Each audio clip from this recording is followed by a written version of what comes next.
Pemirsa, dari Badan Narkotika Republik Indonesia bekerjasama dengan Kementerian Pertanian memberikan solusi alternatif dalam rangka mengurangi produksi ganja di Aceh. Inilah dia. Kepala Badan Narkotika Nasional Pusat Komisaris Jenderal Polisi Dr. Handes Budi Waseso dalam sambutannya mengatakan dirinya sangat berharap semua elemen pemerintah dan masyarakat mendukung upaya menghilangkan semua narkoba. Permasalahan narkotika terbesar saat ini baik di tingkat global, Asia dan nasional adalah penyalahgunaan ganja.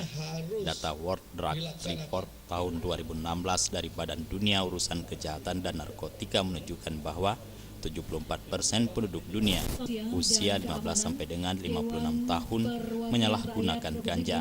Sementara di tingkat Asia sebanyak 11% di Indonesia berdasarkan survei BNN dan Politbukes UI 2016, penyalahgunaan narkotika di Indonesia adalah penyalahgunaan ganja 44,8%. Ganja telah menjadi akar masalah narkotika, kejahatan dan dampak sosial, ekonomi dan kerusakan hutan di Indonesia. Selain itu, dampak produksi ganja dan penyalahgunaan secara multidimensi merugikan bangsa, baik secara fisik, psikis, sosial, ekonomi, budaya, keamanan, dan ketahanan bangsa. Karena yang dibutuhkan oleh petani hanya persoalan perut, Pak. Persoalan hidup. Nah, sekarang ada yang mensuplai anggaran atau uang untuk mereka menanam ganja ini.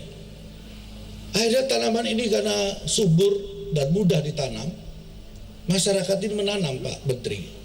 Akhirnya berkembanglah dengan pesat tanaman ganja di wilayah Aceh ini. Komjen Buas juga mengatakan program Alternatif Development ini merupakan program yang didesain khusus untuk menurunkan dan mengganti tanaman narkotika dan telah berhasil di berbagai negara penghasil tanaman narkotika. Oleh karena itu, dalam mengatasi masalah narkotika di Indonesia juga diperlukan pendekatan program Alternatif Development yang disusun dalam sebuah kerangka Grand Design Alternatif Development yang bertujuan mengganti tanaman narkotika dan mengubah profesi penanam ganja menjadi petani dalam produksi unggulan. Jufrizal dan Faisal, Aceh TV.